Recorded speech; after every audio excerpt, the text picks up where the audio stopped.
Big boss Malayalam season 6 ജാസ്മിനെ നടുവിരല് പൊക്കി കാണിച്ചതിനും Jasmine എന്ന കണ്ടസ്റ്റന്റിന് ക്വാളിറ്റി ഇല്ല എന്ന് പറഞ്ഞ് അധിക്ഷേപിച്ചതിനും സിബിന് നല്ല രീതിയിൽ പണി കൊടുക്കുന്ന ലാലേട്ടന്റെ ഒരു പ്രൊമോ വീഡിയോ വന്നിട്ടുണ്ടായിരുന്നു. സിബിനോട് നല്ല രീതിയിൽ തന്നെ ഷൗട്ട് ചെയ്ത ഓരോ കാര്യങ്ങളും ലാലേട്ടൻ പോയിന്റ് ഔട്ട് ചെയ്ത ആ ഒരു പെർട്ടിക്കുലർ പ്രൊമോയിൽ ചോദിക്കുന്നുണ്ട്. അതിന്റെ വീഡിയോസും കാര്യങ്ങളൊക്കെ നമ്മൾ ചെയ്താണ്.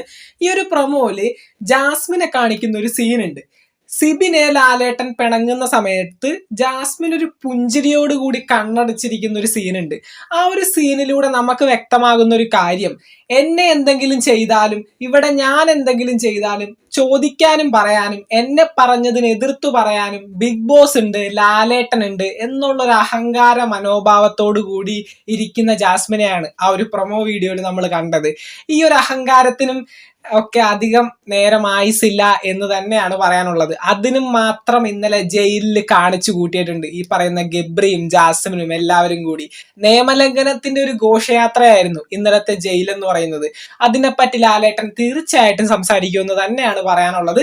ജാസ്മിനെ ഇന്ന് വലിച്ചു കീറി മതലേലൊട്ടിക്കും, ഗബ്രിക്കും കിട്ടും പണി. ഇന്നലെ നിയമലംഘനങ്ങൾ കൊണ്ടൊരു ഘോഷയാത്ര തന്നെ തീർത്തു നമ്മുടെ ഗബ്രിയും ജാസ്മിനും ജയിലിൽ. നിങ്ങൾ ഒരുപാട് പേര് കണ്ടു കാണും. അപ്പോൾ അത്ര വലിയ അഹങ്കാരം ഒന്നും കാണിക്കേണ്ട ജാസ്മിനെ. ആ പുഞ്ചിരിയൊക്കെ പോകും, കരച്ചിലായിട്ട് മാറും. അത് മാറ്റാനായിട്ട് അറിയാവുന്ന ആള് തന്നെയാണ് ലാലേട്ടനും. അതിനൊത്ത പണി കൊടുക്കാൻ പറ്റുന്ന ഒരാൾ തന്നെയാണ് ബിഗ് ബോസും. അപ്പോ എന്തായാലും നമുക്ക് കാണാം. ആ ഒരു പ്രൊമോക്ക് വേണ്ടി ഞാൻ വെയിറ്റിംഗ് ആണ്. തീർച്ചയായിട്ടും ഈ ഒരു സമയത്തിനുള്ളിൽ തന്നെ ആ ഒരു പ്രൊമോ വരുമെന്നാണ് വിചാരിക്കുന്നത്. ലാലേട്ടൻ നമ്മുടെ ജാസ്മിന് പണി കൊടുക്കുന്ന പ്രൊമോ ഞാൻ കാത്തിരിക്കുകയാണ്. കാരണം ഇന്നലെ ജയിലിലും അതുപോലെ തന്നെ ബിഗ് ബോസ് ഹൗസിൽ ഈ ഒരാഴ്ച കാണിച്ചു കൂട്ടിയതൊന്നും ക്ഷമിക്കാൻ പറ്റുന്ന കാര്യങ്ങളല്ല. തോന്നിവാസം എന്ന് തന്നെ പറയേണ്ടി വരും. അപ്പൊ എന്തായാലും നമുക്ക് നോക്കാം എന്താണ് സംഭവിക്കാൻ പോകുന്നതെന്ന്. ബിഗ് ബോസ് മലയാളം സീസൺ 6 പുതുപുത്തൻ വിശേഷങ്ങൾക്കായിട്ട് നമുക്ക് വീണ്ടും കാണാം.